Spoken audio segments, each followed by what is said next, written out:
Thank you, everyone, and welcome to a panel discussion, A Life of a Troubadour, a discussion about the journey, art, and life of Janov der Hagopian. Today, during our panel here at the Bishop Gallery, we will be exploring the discussion around the artwork and the life of an Armenian American who journeyed to America during the time of great turmoil in the world and lived through and escaped the Armenian genocide to live a fascinating life in the arts, music, and culture in an interesting time in America.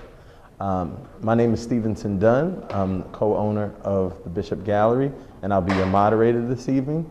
And I'd like to also introduce our panelists. We're going to start to my right. Thank you for having me. Hello, I'm Annie Kalajian, and I'm delighted to be here. Thanks to Stevenson and Linda for connecting me. I think this is a wonderful opportunity to combine art and healing. As professor of psychology in Mind, Body, Spirit department at the Teachers College, we are very much interested in healing both the actual trauma and the generational transmissional trauma, so that we can come out as a phoenix instead of being a victim. We are victors and empowered, and we learn lessons and we move on with a new insight and transformation. I look forward for this. Hello, my name is Joanne Nucho. I'm assistant professor and director of graduate studies at the Hagop Kevorkian Center for Near Eastern Studies at NYU. And I'm trained as an anthropologist, and I'm also a filmmaker, and I did my research and my work in Lebanon on the Armenian community there that were, for the most part, also displaced at the same time as our artists today during the Armenian genocide, except many of them were displaced to Lebanon. And of course, Armenians were displaced all over the world because of this great catastrophe. So although working in a very different context, I'm really interested in thinking about the various ways that the genocide impacted Armenian diaspora all over the world. My name is Carlos Pinto. I'm a Guatemalan. I'm a contemporary artist in New York. I'm a survivor of a genocide. I'm an immigrant. And the work of Janov der Hagopian have a deep resonance in my soul because art saved my life. And I believe art have a healing properties. And I think that helped him. I try to project myself in that thing. But in New York, we are working with open a dialogue about contemporary genocides, Africa, cultural genocides who are happening on the daily basis. And when we see the work of these men, we will understand how art have powerful and magical powers, and I'm here. So we opened this exhibition on April 24th, 2015, which marked the 100th commemoration of the Armenian genocide. And clearly, Janov, that is a major influence. It's not the only influence in his work, but it's a major influence. So I'd like to just start our conversation talking about how that's influenced his work, and what do you guys see as the things that just clear out, and how his experience comes to light through his work. And we'll start with Dr. Annie Kalajian. Oh, okay. There's a lot of survivalship, symbols of survivalship and the struggle, the losing the mother in one work, and the yearning for some normalcy, the living room, reading a book, yearning for that, and the challenge between the struggle and then creating the normal immigrant life is what I see in his paintings. I agree. I think what's really interesting about the selection of artwork here at the gallery is that we have the historical pieces that are basically photographs. Yanov was 15 years old when he fled with his family for his life. And you have images, nobody had cameras. These are images from his memory. And as a boy, it seems even more sad. And then what's wonderful is that then we transition into his life as an immigrant. And we see that very strongly in the more modern works. He also worked at a factory. He worked at the Hood Rubber factory in Watertown. Gorky got him a job there. So I love to imagine that Yanov, as a young man working in the factory, suddenly he's working gears and there are machines there, and you see that in a lot of the work. And where he came from, such a rural town, a little tiny village along the shore of Lake Van, and so such a pure upbringing. And so I love seeing that contrast and that scope within the work. I think the revolutionary form of his work is America lost naivety. America was painting basically classical Hudson River Valley school of painting, landscapes and cute little things. And here come the immigrant who break that glass and build something else. And I call him a cultural immigrant because instead to add one more seed to the new aesthetics of the country, and that's my romanticism toward him work. I think in a completely very different context, I became very interested in my research on the proliferation of village memorial books that a lot of Armenians post-genocide started publishing, mostly in the context of village associations. So and town associations, people who were from the same towns or the same villages would sort of get together. They had these kind of benevolent unions. In Lebanon, at least, they helped each other buy property, create whole neighborhoods. But one of the things they did also was leave this lasting legacy of the memory of their towns and villages by producing these books, which contained biographical information, which had glossaries of little small dialects which have been since forgotten, which are not proper Western Armenian, which were a mix of other dialects. And they produced this kind of record, or this sort of attempt to document something that they knew they would probably never have again. So I see this kind of drive to archive or drive to document, having some resonance that, of course, it's not fully the project of this kind of contemporary art, which has many other influences, but I see some aspect of resonance there. Thank you. And so everyone mentioned in some way the journey or the path that folks had to take in order to escape the genocide. And I don't want to spend all our time on it, but could you guys just, I might take one or two, just enlighten me a little bit, or enlighten us a little bit about what would that have been like, trying to get out of Armenia 1920 to 1923, coming to America. What would he have been going through? I can share my grandfather's, one of the grandfather's journey, which took about 6 months of hiding in those, what kind of holes they call them?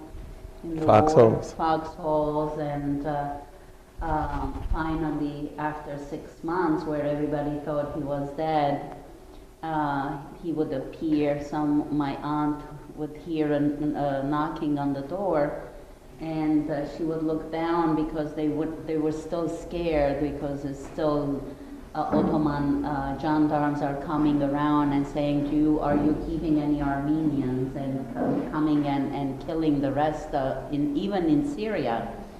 So this is in Aleppo now, Aleppo, Syria. So my aunt looks down and sees this, looks like a derelict, because in 6 months of no shower, hair grown, beards, and all the torn and things in their feet, it says, oh, go, God give you blessing, go beggar, go to somewhere else, we can't house you. And he keeps knocking, saying, it's me, it's me. And so he says his name, and my aunt doesn't recognize, of course, and then with great tribulation, she opens the door, and then they hug, and it takes another 2 months to get all the torn and other, things in the feet, and the lice that they have to continue treating him for 2 months to get all the lice and all the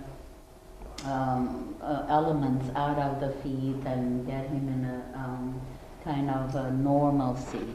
So this is just one example, and all the harassments and all the challenges walking through from Anatolia all the way to Aleppo was another, of course, a whole film in itself. Without a doubt, without a doubt. And so he would have, clearly it would have been a treacherous journey. It would have been hard physically, emotionally, you name it. But Joanne, Dr. Mnuchin, what would it have been like, on the other side? It's not like, he came over in the Byron in 1923 and then, it was all flowers and, it just everything goes back to normal. So what would have been like for him when he arrived here? Well, it's interesting because I was doing a little bit of reading about, because I work on Lebanon, but I'm interested in kind of that the diaspora experience for my kind of upcoming project. I was reading about these court cases that were taking place in the 1920s, specifically involving Armenians and also other people from the Middle East, specifically Syria, where anthropologists were being brought in to determine whether or not they could be classified as Caucasian or Oriental, right? And that had legal ramifications at the time. So there was a very famous case in 1923, I believe, in Seattle, where an Armenian immigrant brought this case that in order to own property, he had to be classified as white. And a very famous anthropologist, Franz Boas, gave expert testimony in this trial involving, at the time, what anthropologists used to do was measure skulls and, partake in this kind of almost phrenology type racial classifications based on the shape of one's head.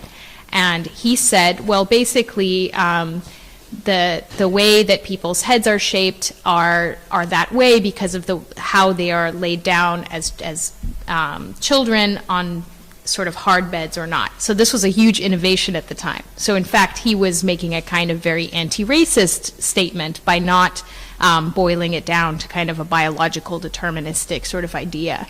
And yet he was instrumentalizing that in order to allow for this case to set a precedent for Armenians as to be classified as white. So just that little snapshot showed me that, just the fascinating and difficult context of immigration at the time, and also the really violent racial politics of the United States, right? And this is a context in which someone who's survived this horrific genocide is now being thrust into. It's not a neutral zone, right? The politics of race and class and non-native status must have weighed very heavily upon him in many ways, as it does for every immigrant and for everyone in the United States, in fact. So to me, it was just a fascinating snapshot of what was happening in the 1920s. Just to kind of, you mentioned some things, and I would be remiss if I didn't run back to Carlos, because you have a personal experience with being an immigrant artist in America. Yeah. And can you draw any, you're also a historian, and you know Yanov's history very well. Are there any parallels or anything where you can resonate in his story with your own? The best friend of Hagopian was Gorky. Gorky changed his name to a Russian homage to, I think the writer, Gorky, Gorky's mother dying in arms of starvation, and that it's the drama. I don't think it's a parallel. I experienced. I lost friends and brothers looking for revolution in Guatemala in the 1980s, but Guatemala is still in denial. Is yes or no? They're still talking in Congress about happens or no. The same the government on Turkey don't want to accept this. The Turkish government say, we gladly accept the Armenian genocide if the United States accept the Trail of Tears as a genocide. Oh yeah, checkmate, brother. It's no parallel. There's no parallel in that. I think the Ellis Island, the romanticism of the 20s. If you see the work of these men, he's portraying black men playing Armenian instruments or women's reading. He's fighting for equality. It's the dream of the immigrants in that case. If the American dream exists, if we keep it equal, if you fight for equality. Education, art is a human right. It's not a privilege of the rich. And I like this work because of that. Because his work was solid. Oh yeah, resonance. You know, it's a horn in my soul, definitely. I'm going to swing back with my next question to Leslie, just because you're probably between you and your father are probably the most knowledgeable people close to first-hand encounters that we have in the room with us right now. So the name of our panel, just to kind of transition a little bit, is Life of the Troubadour. Janov himself was a troubadour, a singer. And so just to kind of bring that full circle, we also have a painting right behind Leslie, which is, I believe, the painting that Carlos was just referring to. It's also called The Troubadour. And so I want Leslie to just give us some insight to just kind of who Janov was as a not just the artist, as a painter, but the singer, the person, the carver, the person that we know, and how it may influence what he paints.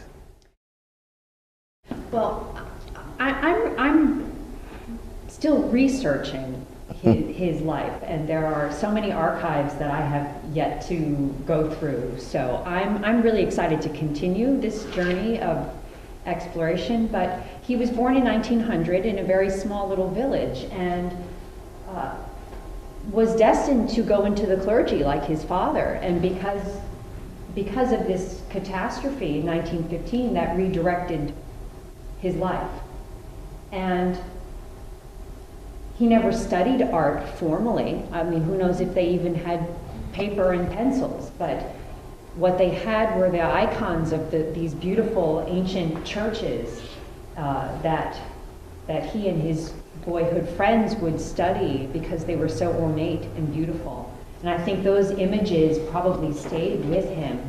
And because, of course, his father became a priest.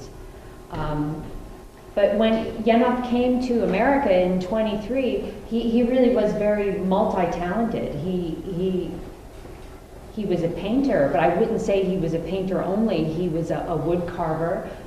He was also, he did metal work. We have a wonderful cigarette case. It actually works. There's a hinge.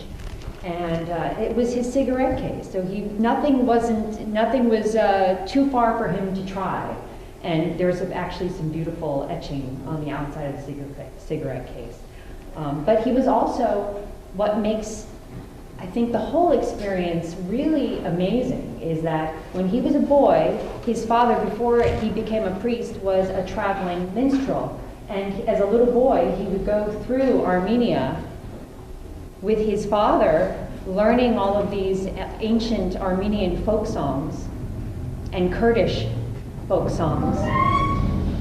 And these songs stayed with him throughout his life. And when he made it to Watertown in 1923, he landed in the heart of a large community of Armenian diaspora, and they encouraged him, you've got to record all of this music before it's lost. And so he did. He self-recorded 2 albums, 8 tracks on each album. And he didn't play any instruments, but he sang. And Sam, I'm going to mess up the last name, Hadostian, played the instruments. And the two of them recorded these albums, and they actually played together in Carnegie Hall in 1947. George Avakian reissued those tracks in the 1950s on one album, which we have, and they're really invaluable. And Alan Hovhaness, he became good friends with Alan Hovhaness, which sort of launched Hovhaness's Armenian period, which I'm learning. He himself began to explore his own Armenian heritage, and Alan Hovhaness actually wrote a song in honor of he and Yanov's friendship, and it's called Yanov the Troubadour. He wrote it in 1947 and rewrote it in 1951. It was never published, but there was a world premiere of it in Berkeley, California in 2011 in honor of Hovhaness's birthday. But this painting has Yanov's profile. That's Yanov right there. And then a lot of the paintings you'll see that's Yanov. That could be Yanov too over there. We don't know. That might be another self-portrait of him. Those are more self-portraits over there in the back. But that's definitely Yanov. And this is the only piece that really, I think, as far as the title goes, references any music. Although there are paintings with music or instruments in them, but and as Stevenson pointed out, there are two African Americans in the painting, and one of them is playing what I believe is the Armenian, is that the oud? Okay. An Armenian instrument. So this piece is definitely one of my favorites. Really? If I can interrupt you, I think the resonance of Avakian, talking about music now, Avakian signed Satchmo. He's basically the father of Miles Davis in the end, jazz as a... one day, I'm against militarism, and if I take baseball and military of the American 20th century, what we're going to talk about, jazz was a true American form of art, abstract expressionism, and here we go.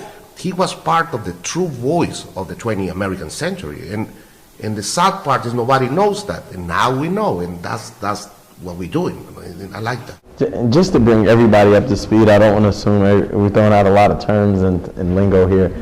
So what Carlos and Leslie are referring to, so jazz being the first American-born music.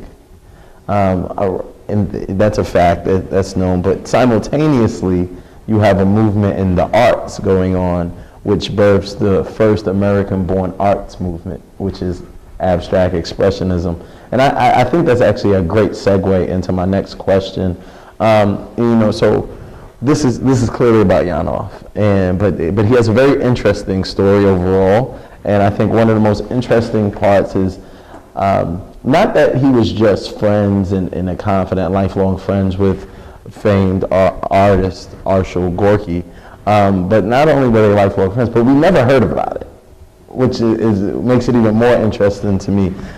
So I'm going to start with Carlos, and then we're just going to go straight down. But my question to you is, just what are your thoughts in terms of how his relationship with Gorky played in his influenced him as an artist, but also,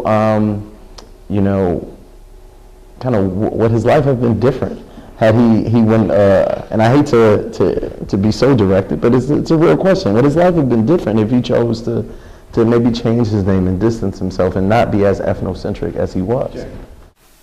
If we go to Gorky, one day, I think in West Village, Gorky met Jackson Pollock.